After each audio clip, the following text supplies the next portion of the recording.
Estamos en la formación Gestión enfermera de la demanda ante una contusión.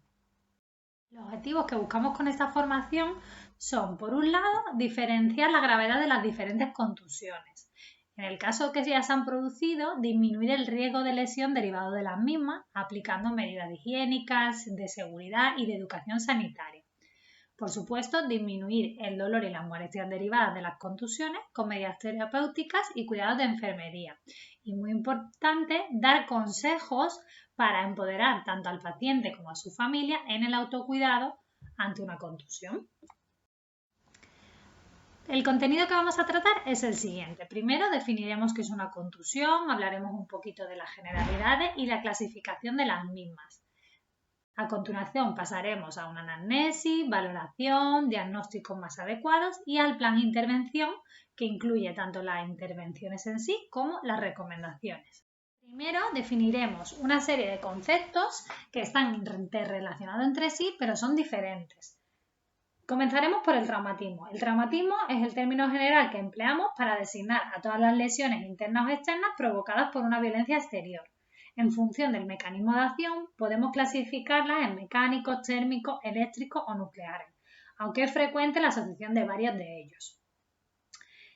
Además, podemos clasificar estas lesiones en función del efecto que producen los agentes traumáticos. Así tendríamos las heridas, las contusiones, fracturas, esguinces, luxaciones y quemaduras. En el tema actual nos vamos a centrar en contusiones y en temas siguientes hablaremos de heridas y de quemaduras. Ya centrándonos en la definición propia de contusión, definimos esta como una lesión que se produce en el sistema osteoarticular o muscular después de aplicar una fuerza directa o indirecta. Es de destacar que en el caso de las contusiones no hay pérdida de la solución de continuidad de la piel. La gravedad de una contusión está condicionada por la intensidad del golpe que la produce. Atendiendo a este criterio podemos clasificarlas en contusión mínima o simple, contusión de primer grado, de segundo o de tercer grado.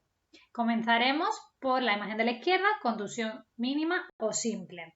Esta se produce por un golpe de intensidad leve, produce enrojecimiento de la piel o eritema, pero que no tiene mayores consecuencias. Normalmente no requiere tratamiento, aunque sí que es de utilidad la aplicación de frío local. Ya pasaremos a la imagen de la derecha, que es una contusión de primer grado o equimosis. Aquí se ha producido un golpe un poco más intenso que el anterior, que ha provocado rotura de pequeños vasos sanguíneos. Esto da lugar al amoratamiento de la piel que veis en la imagen. Suele estar acompañada tanto de dolor y en algunas ocasiones con paresia muscular. Esta aumenta si el golpe se ha producido en algún trayecto nervioso. Después tendríamos una contusión de segundo grado.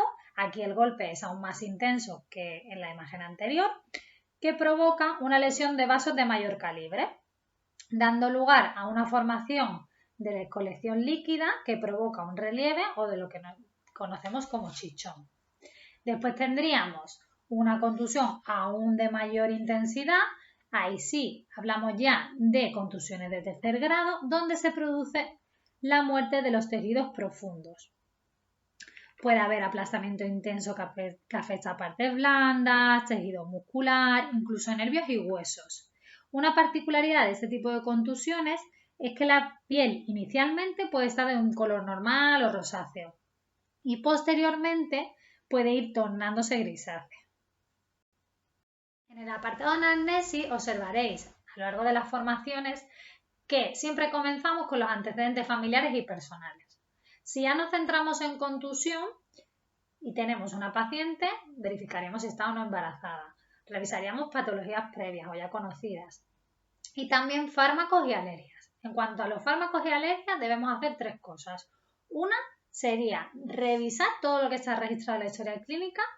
Paso número 2 sería verificar con el paciente que estos fármacos coinciden con lo que están tomando. Y el tercer paso y último sería preguntar si ha incorporado algún medicamento nuevo o ha aparecido alguna alergia nueva. Una vez que hemos realizado eso, aunque revisemos todos los fármacos, nos vamos a centrar en dos que nos deben de llamar especialmente la atención. Una sería el consumo de fármacos antipsicóticos, especialmente de recién inicio, pues hay estudios que nos indican que las personas de edad avanzada en el tratamiento inicial con antipsicóticos tienen más riesgo de caída y por lo tanto más riesgo de contusión. En cuanto a los anticoagulantes, según la evidencia científica actual, los adultos mayores en tratamiento con anticoagulantes que sufren caídas a nivel del suelo aumentan el riesgo de hemorragias intracraneales y hematomas retrovulvares. Una vez que ya hemos verificado todos los antecedentes familiares y personales, pasaríamos a las características propias de la lesión. Aquí, ¿qué miraremos? Pues los factores causantes, precipitantes, el mecanismo lesional por qué se ha producido, localización de la lesión y contextualización. ¿Dónde se ha producido? ¿En qué entorno? ¿Laboral, deportivo, vía pública, en el domicilio? Y, por supuesto, el tiempo de evolución desde que se ha producido. Si nos han consultado, nada más ha producido la contusión, ha pasado un tiempo y qué se ha ido notando en esta evolución.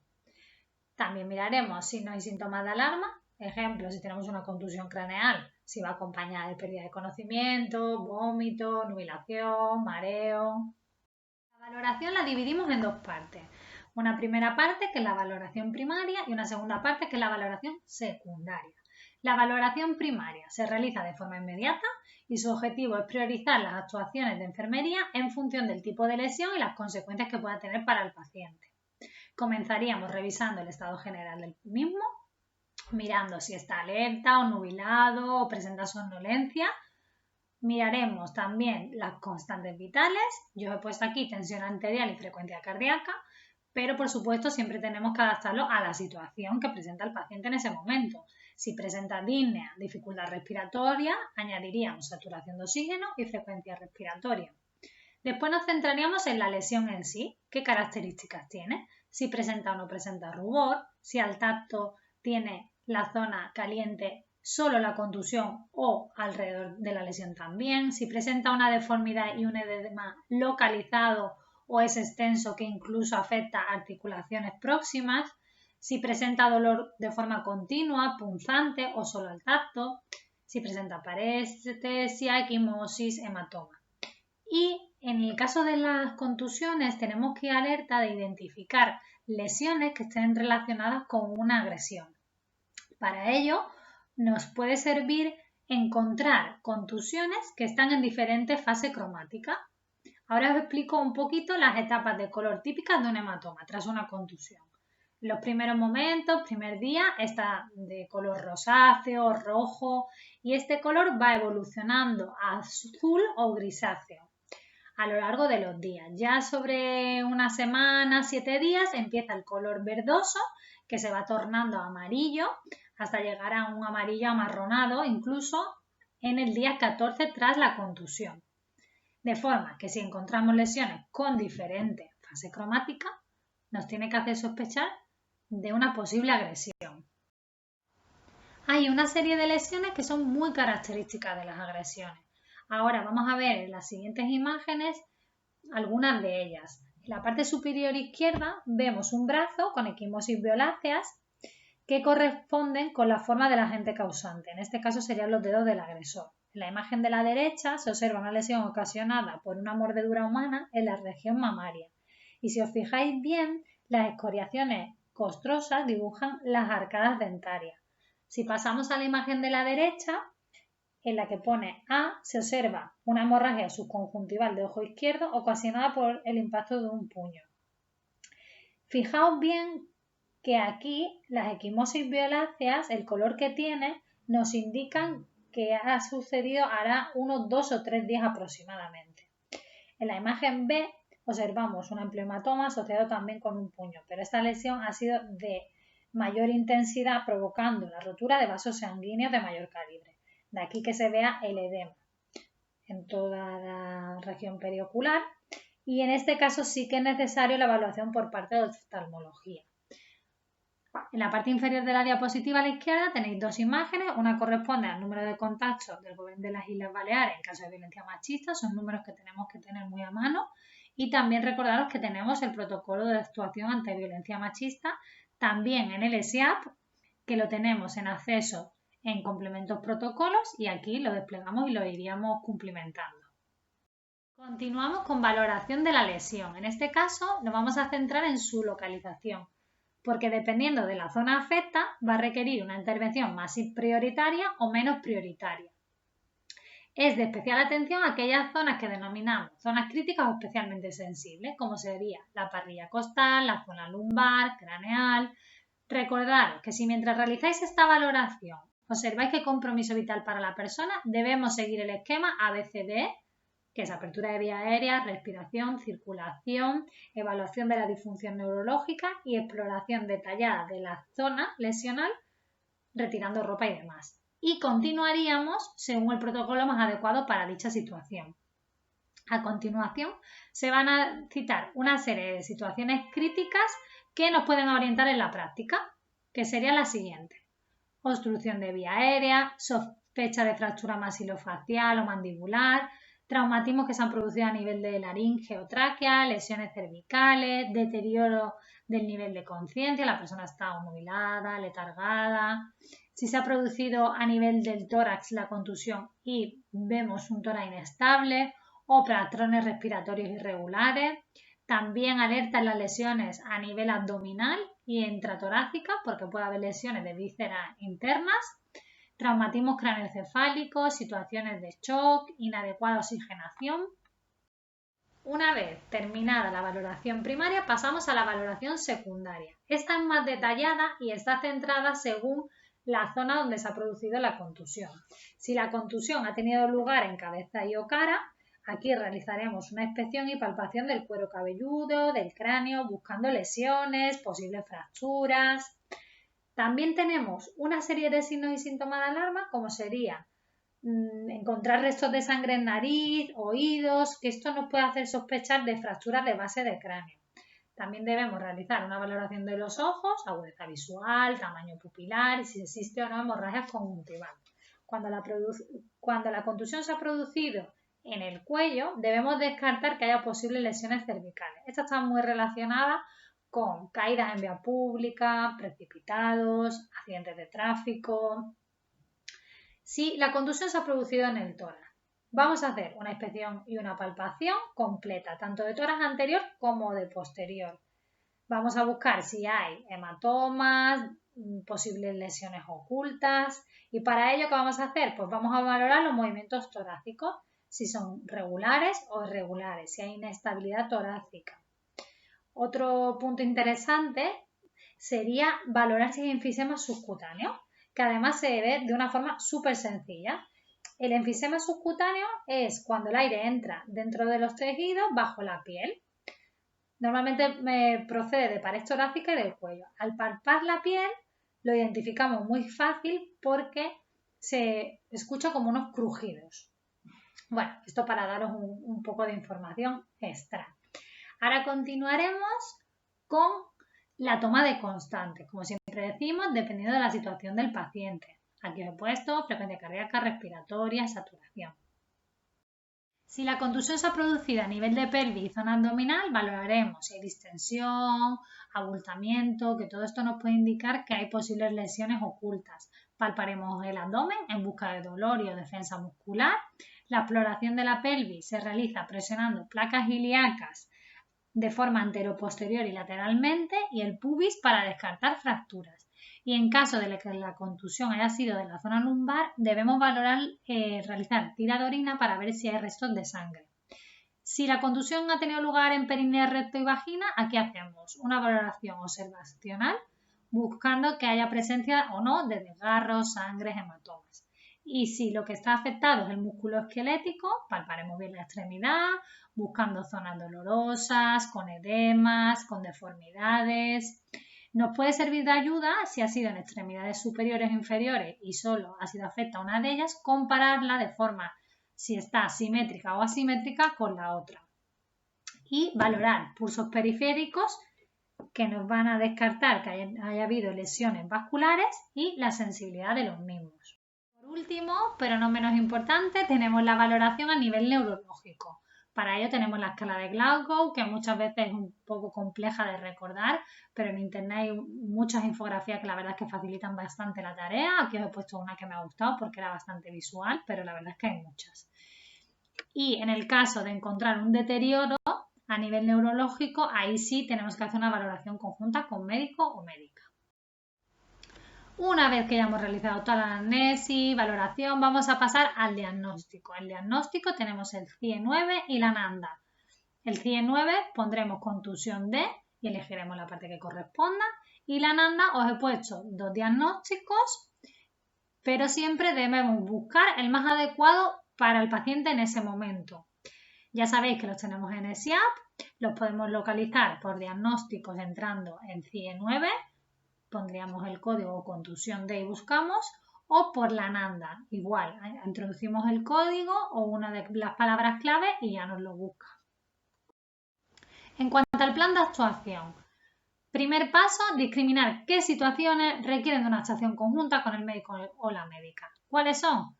Alteración del estado general, encontramos una hemorragia muy extensa, sospechamos que hay lesiones subyacentes a la lesión, como puede ser hematuria en el caso de la contusión lumbar, pues le habremos hecho la tira de orina, hemostisis o disnea en caso de afectación o contusión torácica.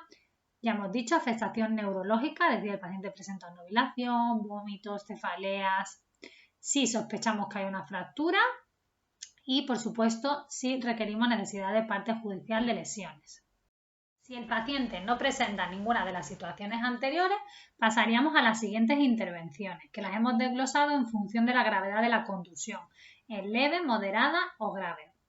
Si la contusión es leve, recomendaríamos reposo relativo, aplicación de frío local e inmovilización si procede. Contusión moderada, continuaremos aplicando frío, ya el reposo sería relativo o absoluto, dependiendo de la contusión y de la zona afecta, y vendaje compresivo si procede. Y ya en las contusiones más graves, inmovilización y valoración conjunta. Si presenta dolor o inflamación intensa, le indicaríamos analgesia vía oral, que sería de primera elección el paracetamol 500 cada 8 horas, si no el ibuprofeno 400 cada 8 horas, pero sí debemos de tener en cuenta las patologías previas del paciente. Al indicar la analgesia debemos tener en cuenta estas patologías. Una sería la insuficiencia renal moderada. No debemos dar ibuprofeno 400, sino 200 miligramos cada 8 horas hasta 5 días. En el caso de insuficiencia renal grave, insuficiencia hepática o asma, evitar AINES. En hipertensos o con insuficiencia cardíaca o enfermedad cardiovascular, también precaución con los AINES. Y si el paciente tiene antecedentes de úlceras, de hemorragias gastrointestinales, más de 65 años o está tomando también glucocorticoides, antiagregantes o anticoagulantes, necesita gastroprotección. Es decir, se añade omeprazol 20 miligramos cada 24 horas mientras dure la pauta con AINES. En las intervenciones hemos hablado de las inmovilizaciones. La selección de una u otra variará en función de la gravedad de la contusión y de la extremidad afecta. Sí que es cierto que en este curso no podemos abordar las inmovilizaciones de manera detallada, ya que se necesitaría de otra actividad formativa exclusiva sobre el tema. Sin embargo, trataremos 4 o 5 puntos que me parecen importantes. Uno de ellos sería discriminar el objetivo que busca un vendaje compresivo de un vendaje funcional. El vendaje compresivo lo que hace es limitar el movimiento e intenta evitar la inflamación y el edema posterior que se produce tras la contusión. Sin embargo, el vendaje funcional, su objetivo es la inmovilización selectiva de la articulación afecta. Antes de realizar cualquier tipo de vendaje debemos retirar joyas, anillos, pulseras, si es en extremidades inferiores, tobilleras, revisar que la piel esté íntegra, que no haya ninguna herida o lesión. Antes de realizarlo también debemos explicar bien el procedimiento que vamos a llevar a cabo al paciente y los familiares. Todos los vendajes se deben realizar de la zona más proximal a la distal. Y una vez que iniciamos el vendaje debemos evitar 3 cosas fundamentalmente. Una es que se generen pliegues o arrugas. 2, evitar que la presión sea excesiva. Tiene que ser una presión continua. Y 3, que no dejemos zonas sin vendar, porque en estas zonas hay riesgo de edemas de ventana. Nos gusta indicar tanto las intervenciones que debemos realizar como las que no debemos realizar. Ante una contusión no debemos masajear la zona, no debemos aplicar calor, debemos evitar pinchar los hematomas y si sospechamos que hay una fractura no debemos mover la extremidad. Una serie de situaciones que son específicas y por lo tanto requieren una intervención muy concreta. Si tras una contusión hay heridas, activaríamos el protocolo gestión enfermera de la demanda en caso de heridas.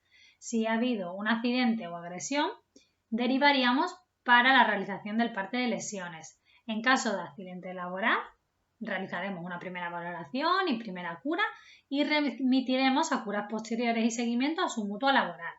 Recordar realizar la facturación a terceros si procede y en caso de contusiones secundarias a una caída debemos registrarlas en el protocolo de registro de caídas que tenemos en el ESIAP. Muy sencillo, complemento, protocolos, ahí ya clicamos el registro de caídas y vamos cumplimentando. Las recomendaciones que daremos al paciente variarán en función del tipo de lesión que ha tenido y de intervenciones que hemos realizado. Es decir, si se ha ido con un vendaje, indicaremos cuáles son los signos y síntomas de alarma, cómo favorecer la circulación, si le hemos indicado reposo relativo absoluto, explicaremos cómo realizarlo. Lo que sí también indicaremos signos y síntomas de alarma de forma general, tras una contusión, que sería afectación del estado general, un dolor que no mejora con la analgesia pautada, si presenta parestesia o signos y síntomas de compresión vascular, aparición de fiebre, impotencia funcional, molestias en la inmovilización o hematuria. Ante todos estos síntomas debe acudir de nuevo. En el caso concreto de haber sufrido un traumatismo craneoencefálico, sí que debemos hacer hincapié en 3-4 signos y síntomas de alarma, que sería alteración del estado general, se encuentra muy obnubilado, tiene somnolencia o ha perdido un poco de fuerza o sensibilidad hemilateral o presenta vómitos. Y por supuesto, en todos los casos, contactar con su profesional de referencia para seguimiento. Recordaros que tenéis el foro para resolver dudas y preguntas y por supuesto daros las gracias por vuestra atención.